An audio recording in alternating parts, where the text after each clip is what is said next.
Welcome back.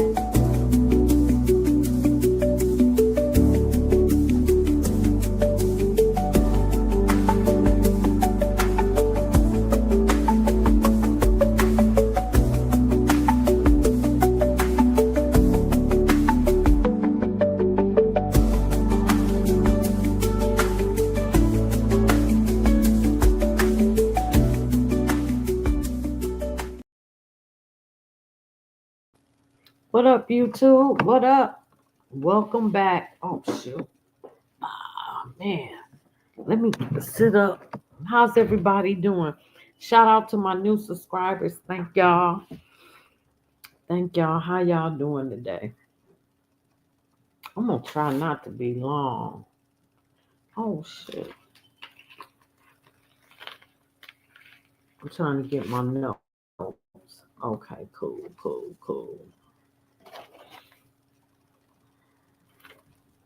Oh, I got all this stuff together. So, how y'all doing? What's going on?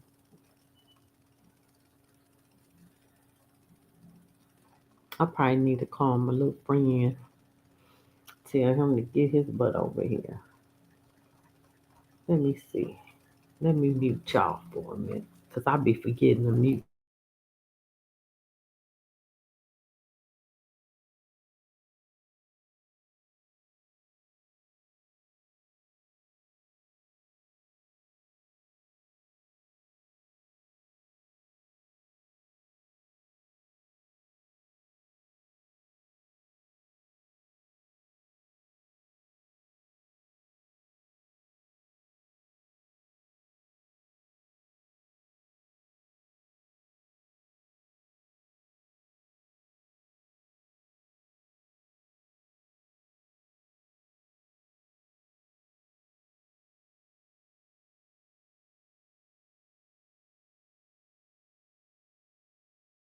All right, no answer. Anywho, we dealing with the takeover of Washington, D.C. And this the last week of it, because they, by the Constitution, you only have 30 days that they can be in there legally.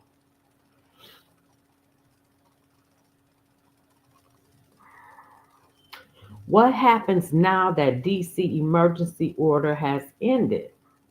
So what happens now?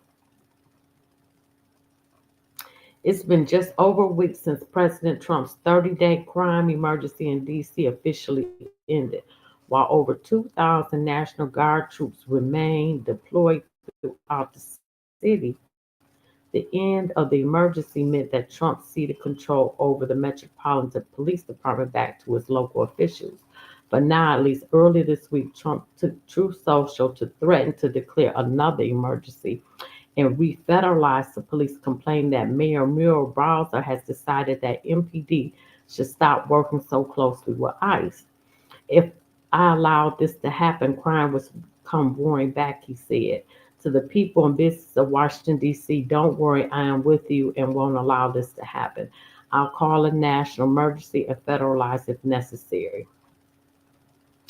Trump's declaration is a harsh reminder for D.C. that while one so-called emergency ended, there isn't much stopping him from just declaring another one at any point over the next 3 years of his term, because it's in the Constitution.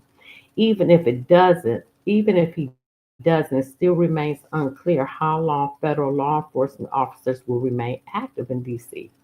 Bowser has largely said they are welcome to stay, though she has gently asked that they follow the city's lead and collaborate where local police think they would be most useful. I agree with that. Hey, let me get another.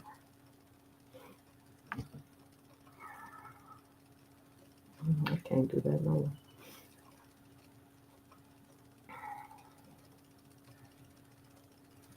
That welcome, though, hasn't exactly been extended to ICE. Bowser only lightly criticized its presence during the merge, but she has more directly indicated that she would rather not see them around now. Immigration enforcement is not what the MPD does, and with the end of the emergency, it won't be what MPD does in the future, she said. But even without another declared emergency, ICE can freely remain active in the city, and how much MPD works with them, if at all, is an open question. During the 30-day emergency, DC police officers set up traffic checkpoints where ICE was seen checking IDs, for example. Damn, they did the checkpoints in Alabama. Oh, they ain't playing. Trump ain't playing with the people. An order issued by DC Police Chief Pamela Smith allowing limited cooperation with ICE remains on the books, but city officials had largely avoided answering questions. During a day-long hearing before the House Oversight Committee on Thursday, Bowser gently stayed away from talking about what ICE has done in D.C. or might continue to do. That was smart. Council Chairman Phil Mendelssohn spoke more forcefully about the agency's aggressive presence to the extent that recent federal activities here have any positive impact at all. That impact is blunted by the fact that residents equate it with whatever ICE has decided they need to do in our neighborhoods. If ICE must continue its operations in the district, they need to follow to change their tactics, stop hiding behind masks, discontinue racial profiling, cease detaining lawful immigrants, and afford detainees due process. A consistent complaint about ICE agents in DC have been they usually masked, but a secondary concern about the agent activities is a white and orange helicopter. Residents in particular neighborhoods, often on the east side, have complained over the last month of a helicopter circling overhead, often for hours.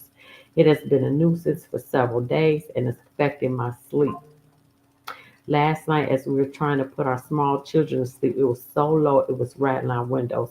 One child could not stay asleep and kept getting up.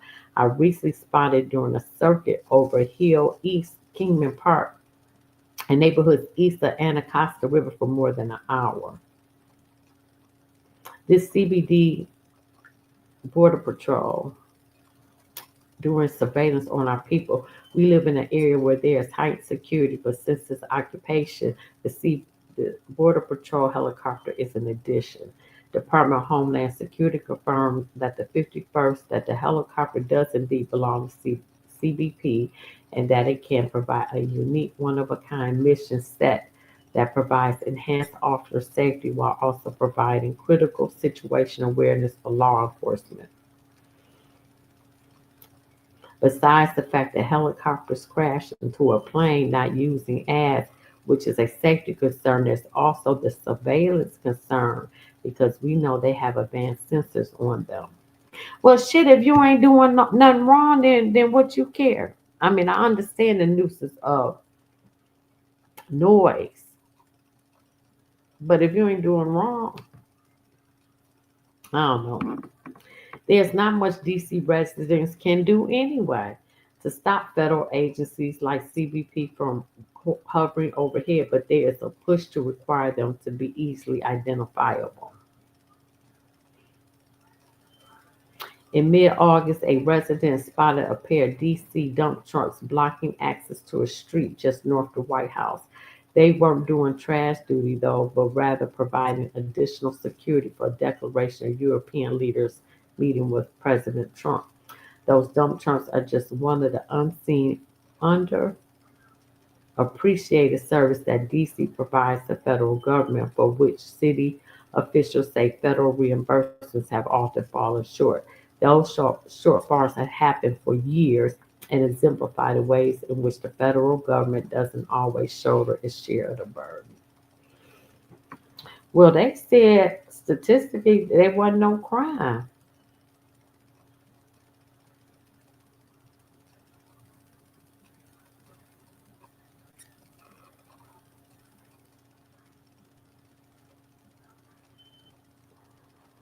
Let's see. How is crime falling? Alongside taxis awaiting outside Union Station in Washington, D.C., the sight of uniformed troops standing next to armored military vehicles has been greeting passengers getting off the trains. It's a striking symbol of President Trump's effort to tackle a crime emergency in the U.S. Capitol, which has seen his administration take over its police department. Trump says his crime crackdown, which began on August 11th, has an immediate effect. Violent crime has fallen. It recorded 75%, 75 violent crimes from the 12th of August to the 26th. 75, a drop of 23%. Property crimes such as burglary and vehicle theft fell about a quarter over that same period. There was a smaller fall in crime of assault with a dangerous weapon and an increase in recorded sex abuse. Reporting of crime has always lagged, and some of the decline is likely artificial. They arrested more than 1,000 people,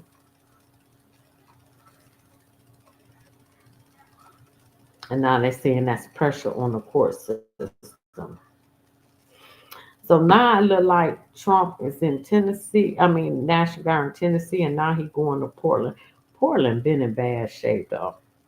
Portland needed.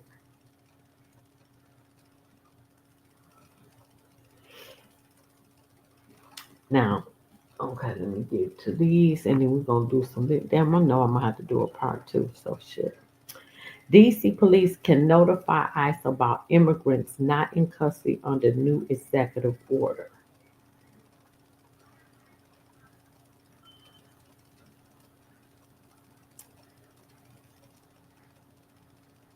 Possibly setting them up for arrest regardless of whether the individual was charged with a crime. Metropolitan Police Department Chief Pamela Smith issued an executive order on Thursday allowing local police officers conducting traffic stops to inform immigration and customs enforcement agents about immigrants lacking permanent legal status. Wow. The order will also allow local officers to provide transportation for federal immigration agency employees and detainees subjects according to a copy of the order. The updated guidance provides a caveat for local police to cooperate with federal agencies. That's a trash difference. However, it upholds several restrictions. It states that officers cannot ask an individual about their immigration status for the purpose of determining whether they have violated the civil immigration laws or to research the individual's immigration status through federal databases.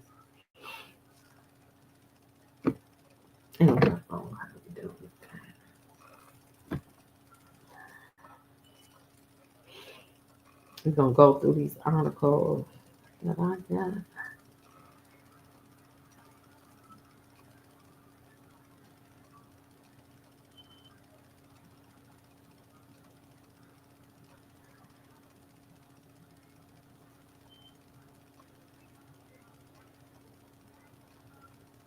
Mm.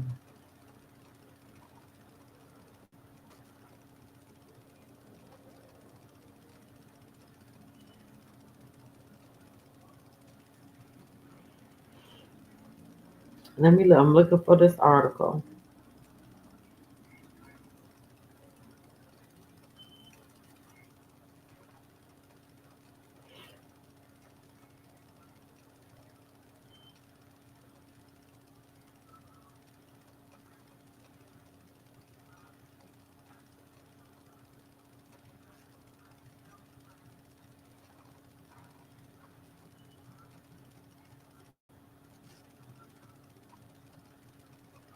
Is this in Washington?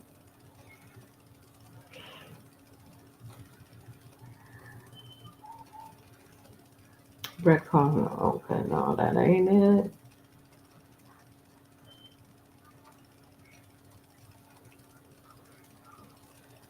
Hey, I'm looking for this article that I have for DC.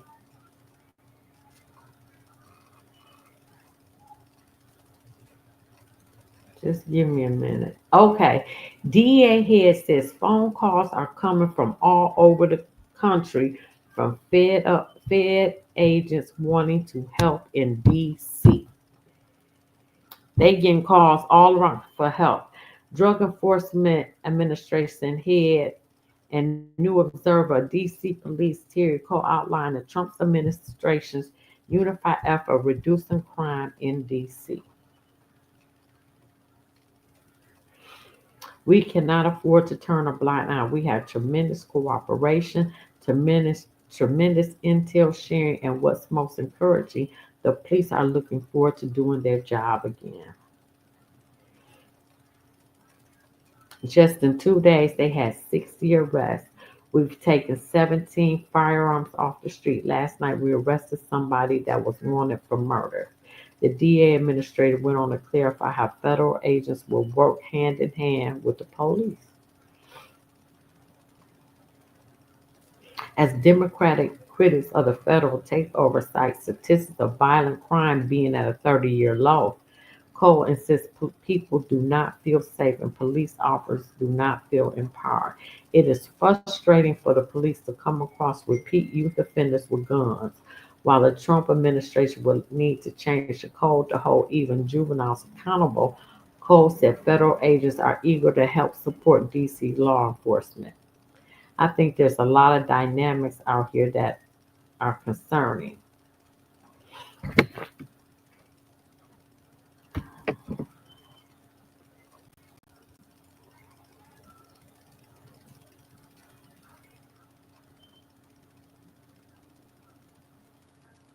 Make sure I don't have no more on this date. I'm gonna get these articles out the way before I hit these videos.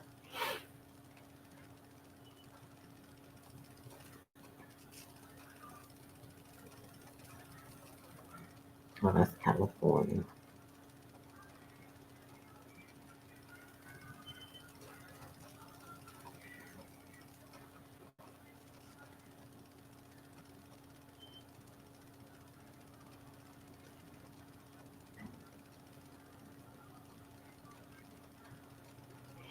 Man, I think we going to war. China supposed to invade Taiwan.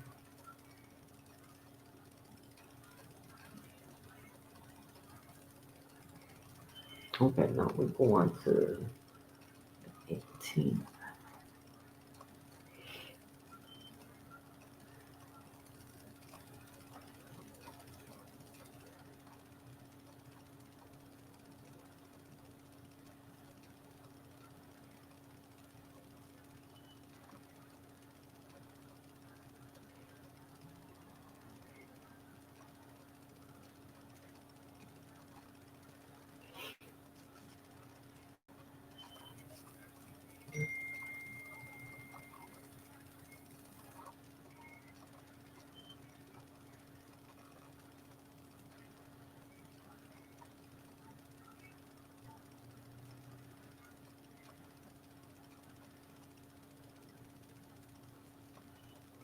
Al Sharpton says Trump's Washington, D.C. crime crackdown should include J6 rioters. I can't stand Al Sharpton, black bull ass. While discussing President Donald Trump's promise to crack down on crime in D.C., Morning Joe guest Al Sharpton suggested that Trump include criminals who raged against the government on January 6th. Let's remember, here's a man that pardoned scores of people for violating the law and beating up policemen. He was the president then. He did nothing about it, said nothing, and pardoned them once he got back in. Well, he said he was going to do that. He continues, so that man pardons people that beats up cops is going to make big announcement at 10 o'clock on what we're going to do. Yes, we want crime down, including criminals from January 6th. I'm so sick of hearing about that bullshit.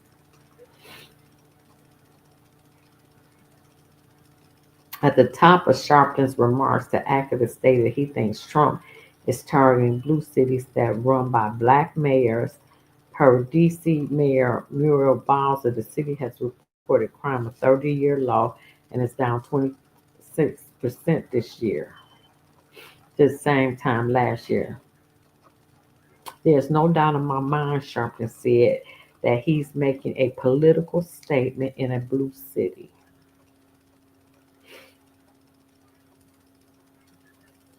It's very interesting that he is very selective on what he does because he hasn't taken the same stand in New York, where his son's still here, going to school and all. So you have to really wonder what's in play here.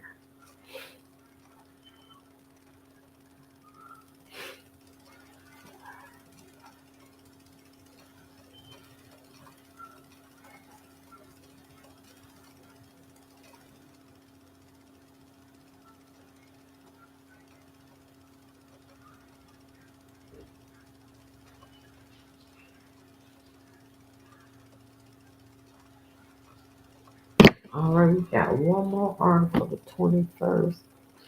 Then the rest is just video.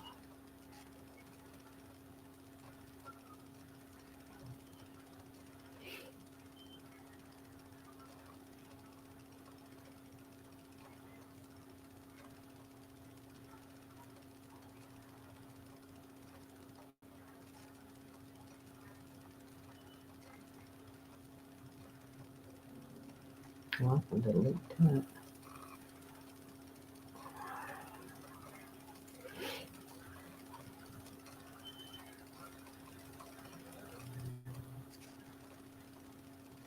Trump plans to join law enforcement.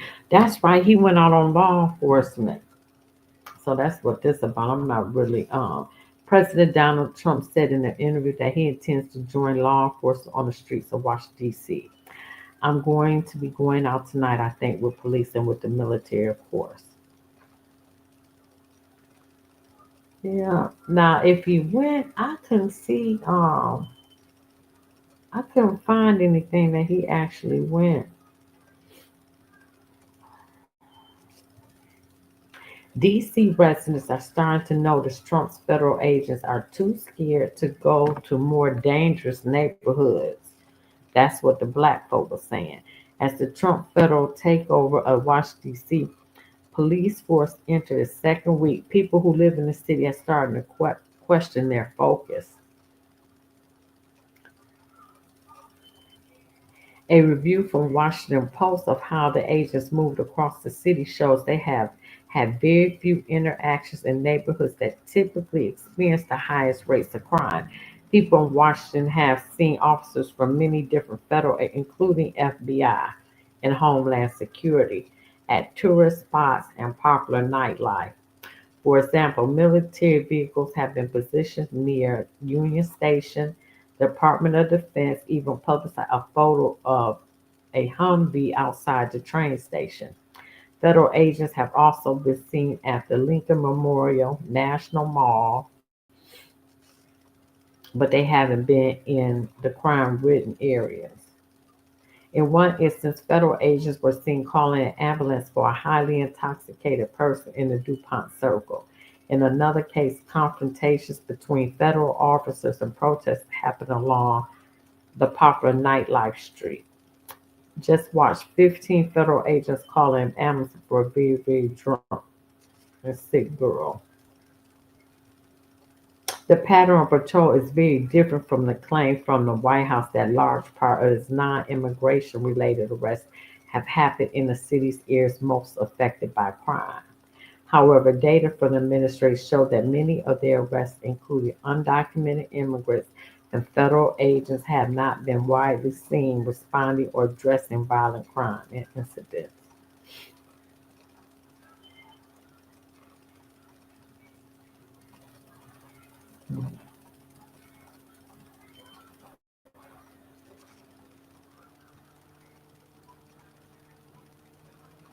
All right, let's get into these videos.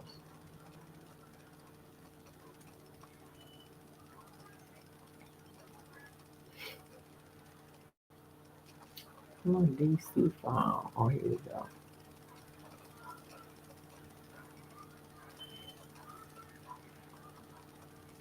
Right next to the convention center, a major destination for those visiting the city. But right now, it has transformed into the scene of a stabbing. In fact, you can see that it's still taped off over there. Now, because of recent violent crimes, much like this one, we could soon see federal law enforcement officers across D.C. That's according to a White House official.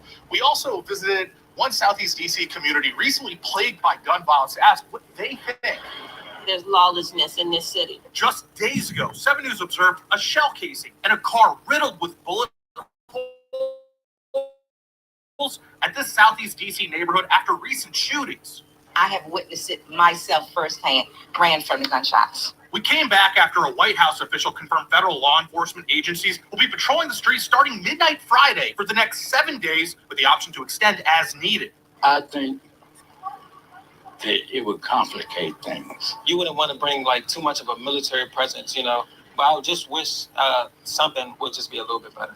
If they come over here, that we're not being treated like everyone is a criminal.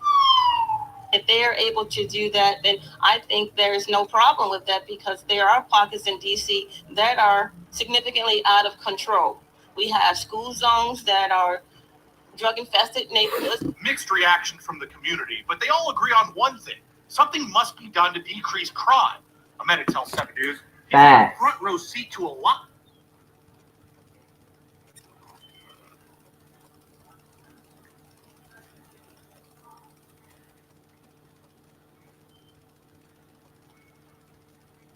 Let me see.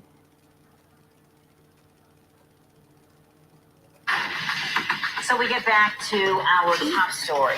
This morning, people in D.C., they're waking up to increased federal law enforcement, a presence that you can see in some parts of the city. Yeah, and for the next week, over a dozen agencies are going to be patrolling high-traffic tourist areas and other hotspots in D.C. Earlier this week, President Trump renewed his threat to take federal control of the city and, quote, make D.C. safe again. News Force Joseph Omo joins us live from Union Station with more on this. Joseph, good morning to you. How's it looking out there this morning? Hey, Tony, good morning. Good morning to Millette as well. Happy Friday. I mean, guys, what a week it has been here in D.C. We know President Trump, it's not a secret how he feels about violence in the city, and it's resulted in this. We are outside of Union Station this morning because the White House says you can now expect to see more police presence in touristy areas of D.C. In fact, there were several things announced by the White House yesterday. Check it out. For the next 7 days, and potentially longer than that, you can expect to see federal officers in marked units patrolling what the Trump administration is calling high-traffic tourist areas and other hotspots. We are not sure exactly what those hotspots Right, and are. they told you.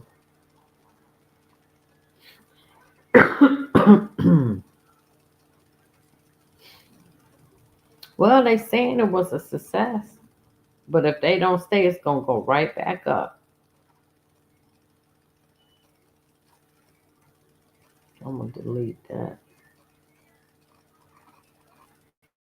I'm gonna delete that too.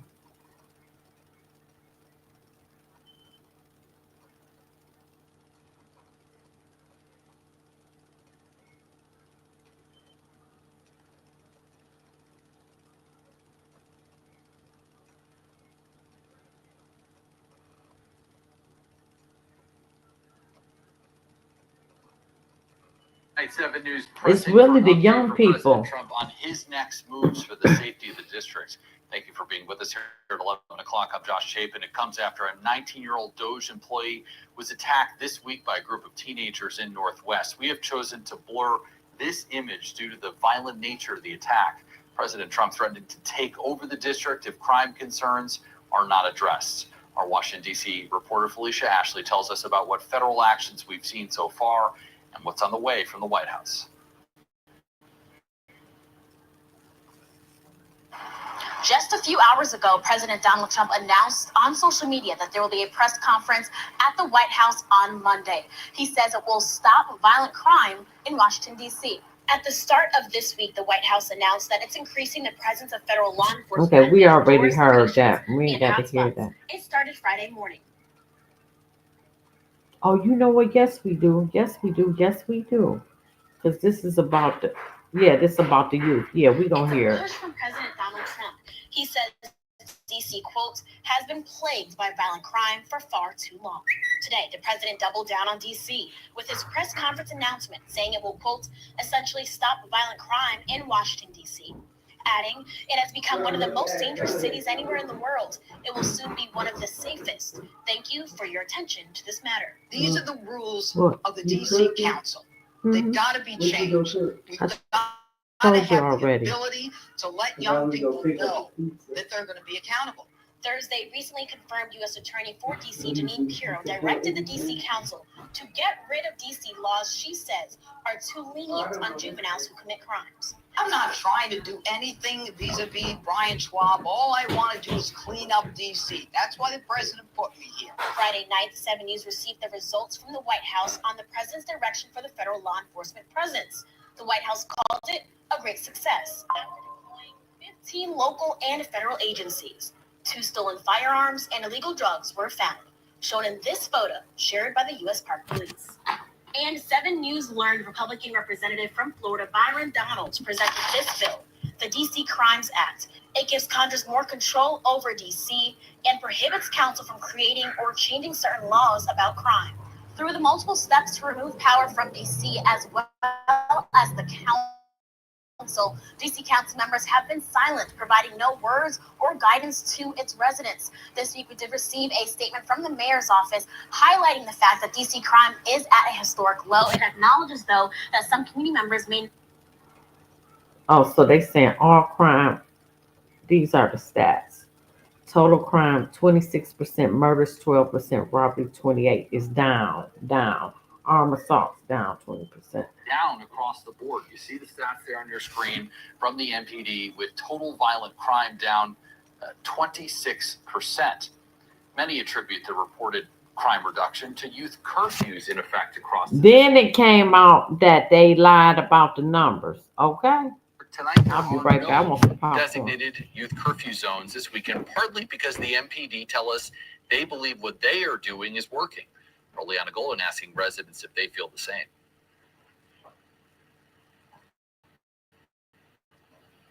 Do you feel a bit safer with these efforts in place? Most definitely, yeah.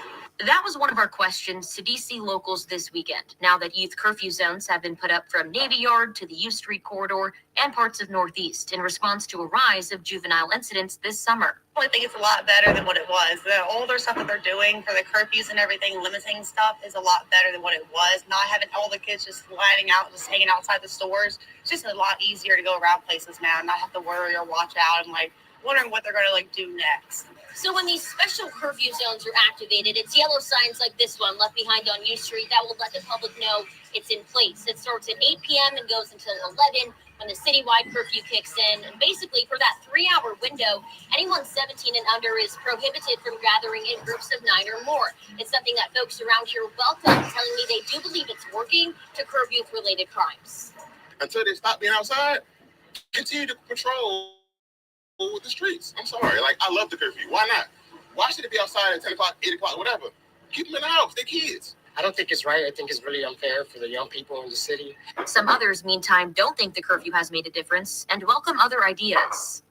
Right now, no disrespect to my streets, no disrespect to the DMV. We're not doing our absolute best with providing spaces for any age group to grow healthily and successfully. Giving them more resources instead of all these resources that are going to stadiums and other places like that. Why don't you build a community center or the community centers that we have, more funding into them to put more programs, have video games, doing more things. The city does host weekly late night hype series events across the district intended to keep young people busy on Friday summer evenings. Yeah, that's a good idea, and they should do more of it. That needs to be more. If you're going to have it on the summer, you need to have it more because these kids are outside. The city and police chief have the power to establish a special curfew zone through August 31st, which locals gladly welcome. It's a lot quieter today. It's peaceful today. It's real relaxing. We can listen around and it's nice and quiet. In the district, I'm Liana Golden, 7 News.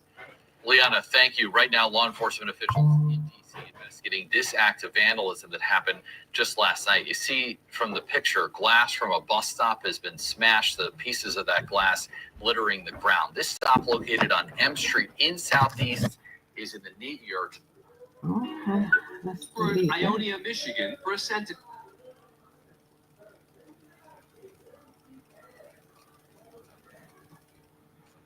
So this is how some of the Right now, residents about reacted. 450 federal officers from the FBI, ATF, and more than a dozen other agencies are patrolling high traffic tourist areas and other hotspots in the district. Now, that is a significant increase from the 120 officers on duty last night. The White House says it made the decision in response to typical spikes in crime on Saturday night.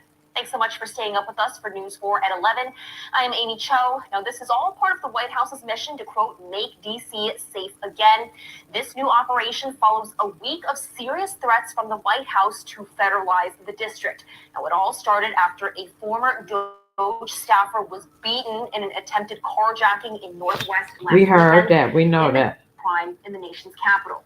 He announced on his Truth Social platform. The Post says in part, Miller is with Free DC. The group which advocates for DC statehood is holding a rally and press conference Monday to protest whatever the president may announce. The group hosted an event with music and kids activities showing DC is safe. We feel that Trump believed that DC is not safe and he wanted to be safer. He would stop mass firing. He would stop the cuts on SNAP, housing, healthcare, education. On Friday, Trump beefed up federal police presence in certain areas of the district. Bernard Brown is the grandfather of 3-year-old Taya Settles, who was shot and killed in the Garfield Heights neighborhood last year while riding in her family's car. He said he doesn't want to see a takeover of D.C., but likes the idea of having a bigger federal law enforcement presence. The reason why it's a great idea is that if he's sitting and he sees that a task is not being done, he's implementing something that could possibly cease and bring it down a bit. News 4 spoke to people enjoying the Caribbean Festival at Freedom Plaza Saturday afternoon. They said they feel safe and are concerned about threats to take over the district. He's full of a whole lot of nonsense. There's nothing wrong with DC that any other city doesn't have going on. Mayor seems to be doing a decent job, and the police officers know what they're doing. I don't think we need a National Guard or armed services presence at all. No details of the president's planned announcement have been released. In the district, Darcy Spencer, News 4. And a White House official tells NBC News federal law enforcement officers made multiple arrests in the district last night for charges such as carrying a pistol without a license, driving on a suspended license, and riding a dirt bike. The White House official also says officers seized 3 handguns, one of which was allegedly stolen. NBC is working to learn more about these arrests and cases. I popped me some popcorn.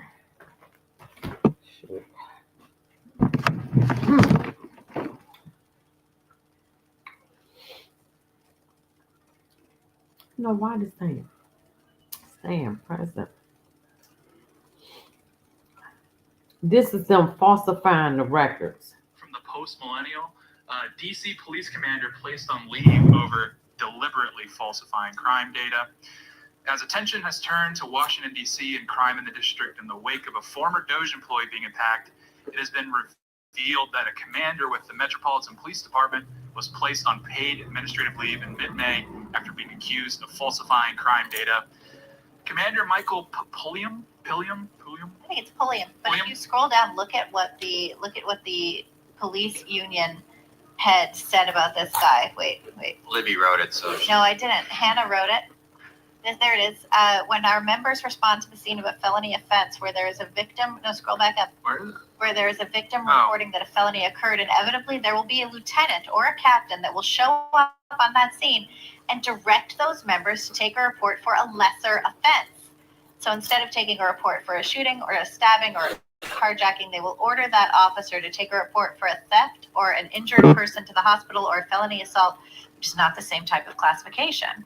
So what they're saying is when there's a crime, a captain will show up when the police are doing their job and be like, you know what, this wasn't a carjacking. This was just pushing somebody down. So what's the motivation for that? The motivation for that would be to have decrease in criminal stats. And then you get more money. Then, well, you then it doesn't look like your city's that bad. Oh, so now like, oh, the Democrats are doing a great job. Like, Yeah. Democrat city is Cooking the books to make it look like the crime isn't as bad. And Right. And he was placed on administrative leave upon an investigation. This is Judge Janine Pierre. I love her.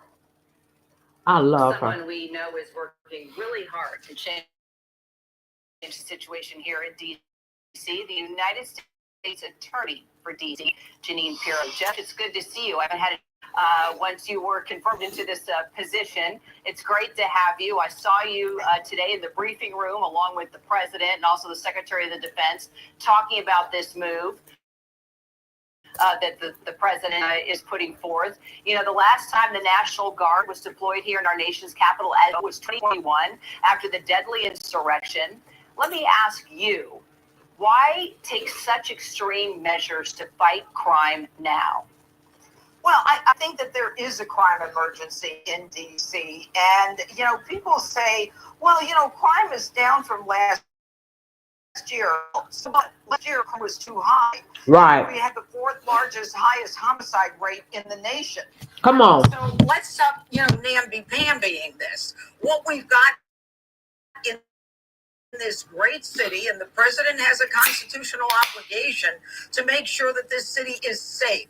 And he is doing just that by today deploying the National Guard and making sure that there is enough armed forces, enough forces with the DEA, the FBI, the ATF, the National Guard, to make sure that we send a message to young people and criminals throughout the district that we are watching you, that it's not going to be the same old, that we are taking crime seriously. Because you know, just like I know, if you live in this area, that there are too many young people committing crimes. They're emboldened to commit crimes because they know they're too young to be arrested. That part. 14, 15, 16, 17 years old, and you shoot someone in the District of Columbia, I cannot prosecute you. And I'm not just talking about federal crimes. I'm talking about my job as a local DA. Person, I cannot handle the case at all. And young people know it. And that's why we had an intern who went out for ice cream, who got shot in the chest last month, an intern in college. We had another individual who was beat down, and but for the grace of God, a cop car drove by, he would have been beaten more severely. He had a broken nose and a severe concussion. 12 and 13-year-old tried to the car with a woman in the car that he was trying to protect. And we've got young people in this city. I name them on a bulletin board that I'm happy to show you, who have been murdered with guns where there isn't even a prosecution because the shooters haven't been found or they're too young. So it's about time we recognize that this is something that is sorely needed. And the decision by the president to restore law and order is one that I would think that most law-abiding citizens in D.C. would be very happy about. All right, you just pointed out that much of the crime here that's happening in our nation's capital is committed by, and this is the term you've used, young thugs. You've said that a lot. So tell me, young punks. Yeah. Young punks. Okay. Yeah. So what will happen with these minors now? Okay, what we're going to do is we are now going to move to get the DC Council to change their Youth Rehabilitation Act, the Incarceration Reduction Act, and their record sealing act. The DC Council has done nothing but draft legislation and pass laws that literally erase the ability of judges to sentence individuals appropriately. So if a 19-year-old gets on a public bus, imagine yourself on this bus. It's a public bus, there's family on the bus, he comes on the bus with an illegal gun, shoots someone in the chest. What does that tell you? In the chest. That is an intent to kill. Judge sentences this 19-year-old with an illegal gun to what? To probation for a couple of years, says go to college. No, this is unacceptable. And what we've got to do now is we've got to lower the age. We've got to lower the age to 14, 15, 16, 17 years old. Because if these kids, even if they are arrested and they go to family court, what is the focus? The focus is rehabilitation. What is rehabilitation? You can go to yoga. You can go to an ice cream social. No, let's stop playing games. People's lives are impacted. People who work in the district are afraid to go out at night. Congress people's family members are not interested in coming here. The people who live here and don't have their own protection deserve to be protected. And that's what the president's going to do. And that's what I'm going to do. So I like her.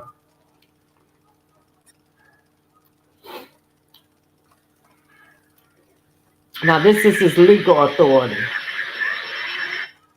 This is the president's daily brief. President Trump announced Monday that he will federalize Washington, D.C.'s police department and deploy the National Guard to the city as later in the show. Momentum initial window. Attorney General Bondi will oversee the city's police department, while Drug Enforcement Administration Administrator Terry Cole will serve as interim federal commissioner of the Metropolitan Police. The administration is also surging hundreds of federal agents into the city, including more than 100 FBI personnel, as part of a wider law and order push. Trump said he's prepared to call in active duty military forces if needed. Now, the president sharply criticized D.C. Mayor Muriel Bowser, accusing her of failing to address crime. I'm making salmon Trump croquettes. compared D.C.'s homicide rate to those in Baghdad and Bogota, and pointed to the recent beating of Edward Korstein, a federal employee that, well, perhaps you remember better as Big Balls. I didn't make that nickname up. During an attempted carjacking as an example of lawlessness. Trump also renewed his call for Congress to end cashless bail, arguing that it contributes to rising crime.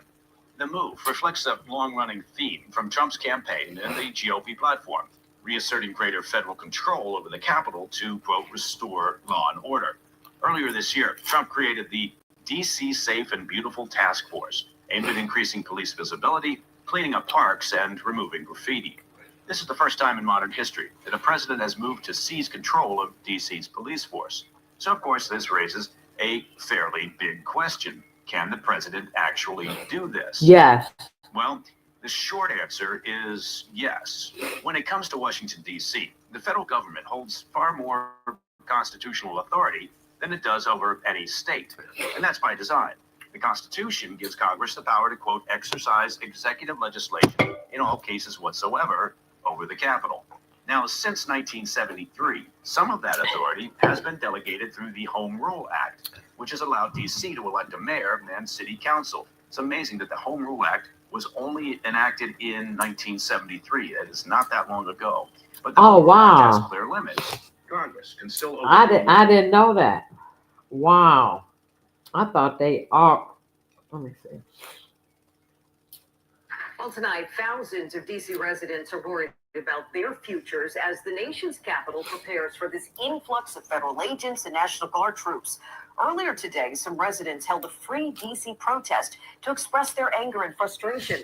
The demonstrations at DuPont's The police department, I think, is needed. I think we will have some results. Leroy Thorpe founded the group Citizen Organized Patrol Efforts, hitting the streets. Okay, we don't want to hear that one. That's everything we've been talking about. Now, what's Ward 8? 7 News' Carl Willis is live near the Capitol tonight. And Carl, you spent the day in Ward 8, where neighbors say they haven't seen a change in enforcement there just yet. Yeah, not yet, Scott, even as National Guard vehicles lined up over by the the Washington Monument, as you just showed us. But some of those who I spoke with in Southeast D.C. wonder if their neighborhood will get the same level of attention and if that's really what they need. On this corner off of Minnesota Avenue in Southeast D.C., those who live here and community leaders are talking about the Trump takeover. I haven't seen the National Guard deployed. You don't know exactly where they are, what communities they're going into. After speaking to Eugene Branch, National Guard vehicles were spotted near the Washington Monument. But Branch said it's his Ward 8 neighborhood that needs help fighting crime. We haven't seen any of that over here in Southeast DC. There's a part of this city that, as I said before, may have a cold, but this area has pneumonia. We need to make sure that there's justice for the whole city, that there's equal attention in terms of love and justice. 800 National Guard troops ordered to D.C., but on day 2, Ward 8 ANC Andrea Davis says there's been no sign of the deployment here. And that's what they were saying, that, well, he said tourist spots and just other spots. Okay, we talked about that they lied about the stats.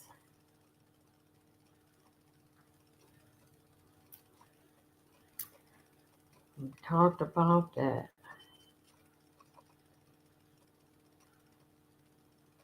Man, down the city is quiet as a church mouse, man. I came all the way down Pennsylvania Avenue this morning. So peaceful, yeah. I don't smell no weed, yeah. I don't see no homeless people. I mean, I came all the way through the southeast side, all the way down here. You see now I'm at the White House, don't man. It's quiet, yeah. It's a shame that it takes somebody to have to sit in your classroom in order for you to be in order, yeah. Because that's what it feels like, yeah. You got to be babysitter to do your job, yeah. Stuff been out of control for years. Mm-hmm. You got to do better, yeah. You got to do better, yeah. And mainly, yeah, you got the problems. It's us, man. It's always us giving everybody a bad name. Facts. We'll see how long this lasts, yeah. How many murders was it last night? How many carjackings was it last night? Talk to me. And y'all keep on posting all these data numbers and things of that nature that y'all see everybody else reposting, the stuff that came from the Metropolitan Police Department and the mayor, yeah? Let me tell you something, yeah? Let me tell you something. You can't be that stupid. You can't be, man. Who enters that information to get that data analysis, yeah? Right. Right. You can enter whatever numbers you want to make whatever report show what, but you can't hide the crime, yeah? You can't do it. Let me give you something to break it down to you for those that don't understand. I retired from UPS, right? So what they used to do to play with the numbers or whatever, we had mission packages, you'll have drivers over the hours. They'd go in and enter the information and the report would show whatever they needed to show to keep their bonus that week. That's right. For their bosses not to fire their ass. So stop believing that stuff. And I don't know if you ever had to deal with the DC government, young, but they suck, young. They have got a lot more better now that the officers have did what they had to do and got all these people out of the government and got rid of the riffraff and things of that nature. People actually do work now. Let me give you this for example, right? You got carrying conceals or whatever that were being issued by the DC separate department that was handling the gun license and the things of that nature. They went from turnaround time for like 4 months, 5 months for you to have to damn get a gun registered in DC and get a carry and conceal to 2 weeks. It used to take you 3 months just to get an appointment to talk to somebody and take your information and your gun down there. Now, you go online right now and they got appointments available tomorrow. How does that happen? What changed? You put some fire under their asses and now they want to do some work. Right. I love it. Right. Shaman Wise. Appreciate you guys. This is a righteous perspective. And they're okay with it. They like it. They want chaos.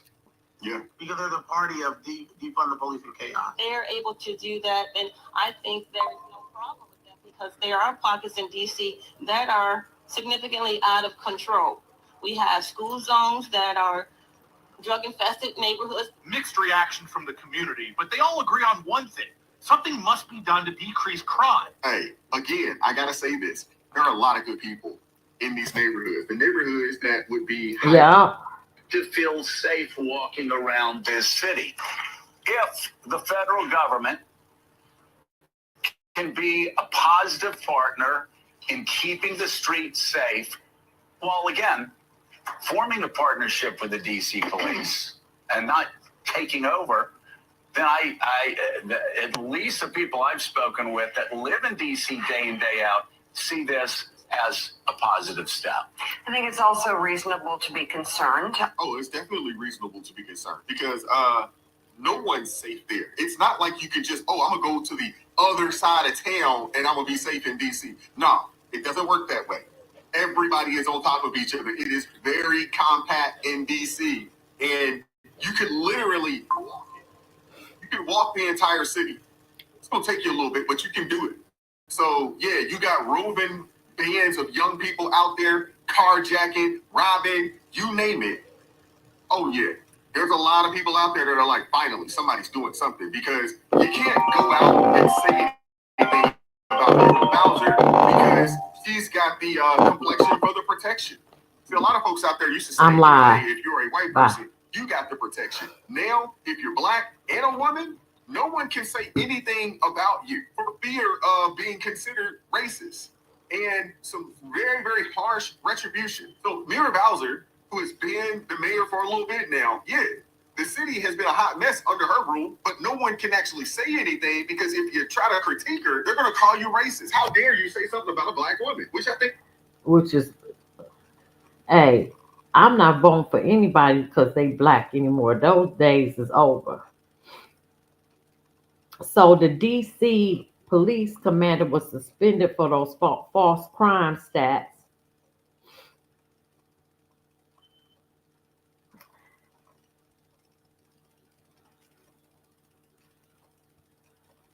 Now, hold on.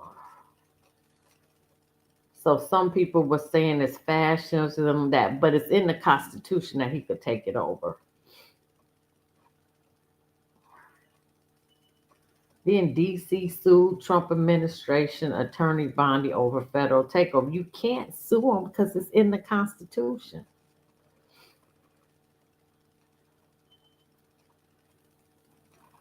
Let's watch this one.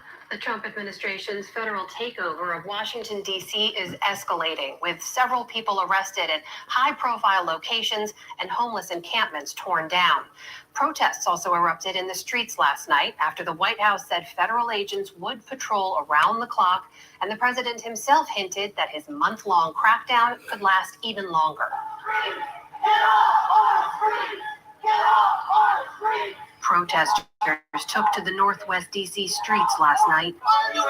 And they don't even live there. They don't even live there. Patrolling high tourist areas like the National. They don't even live there. That's what killed me. Intention and strategy is he.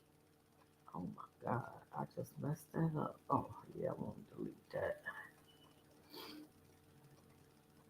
Because I don't want to do a part 2. I just want to show them clearing this homeless encampment. Because where did they do with the homeless people?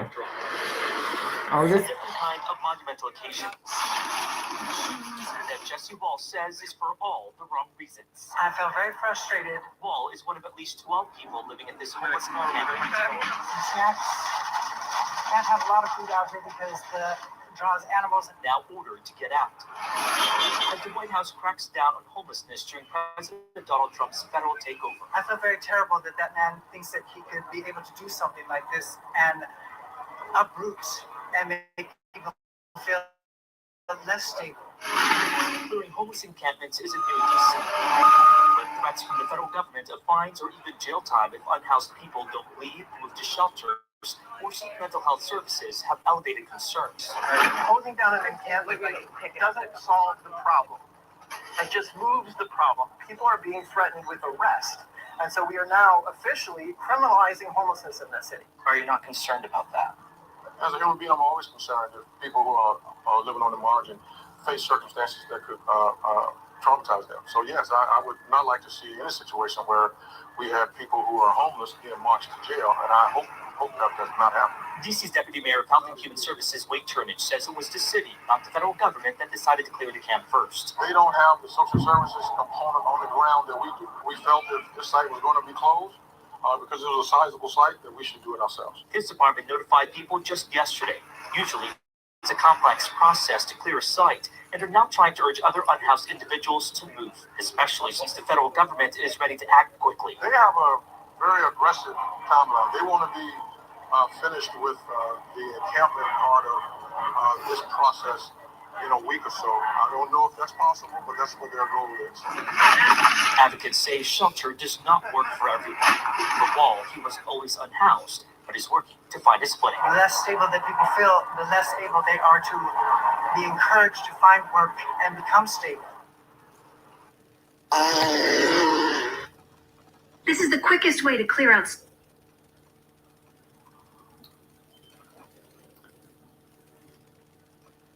I just think, as far as the homelessness, you can't make that illegal if you don't have a home.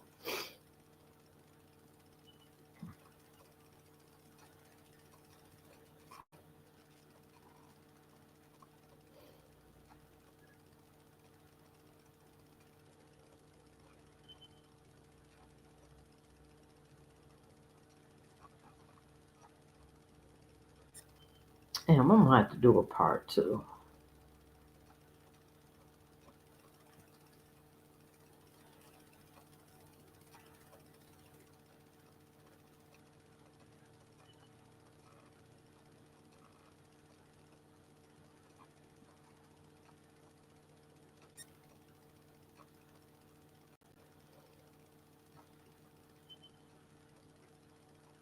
I'm deleting some of this.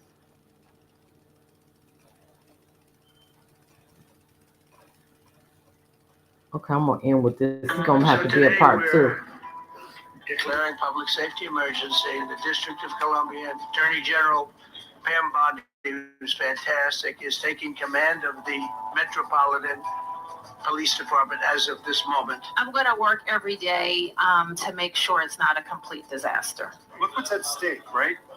Things like abortion, medical marijuana, traffic cameras. Like, there's already a move on Capitol Hill to block the district's ability to use photo enforcement. If Republicans, if the president, if they got full control of DC and just started undoing all of those things, it would be catastrophic. Devastating is the word the mayor used. I think what I hear you saying is it can get worse. Oh, it can get so much worse. So much worse.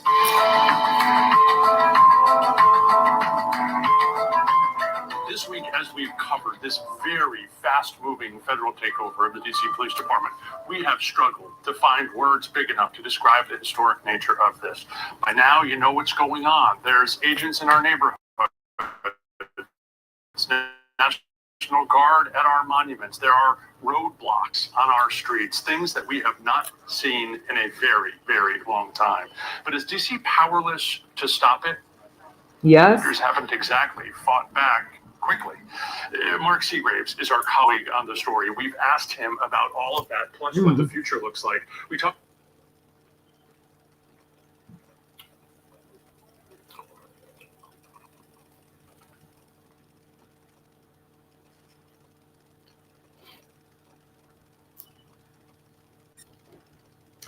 Okay, so I'm gonna do a part 2.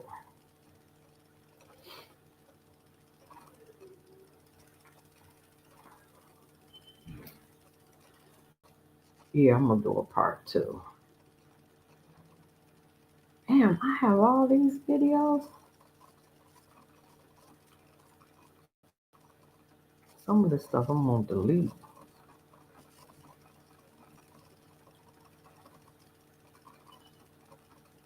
All right, like, share, subscribe, leave a comment. I'll be right back with another topic dealing with transgender. That shouldn't be long.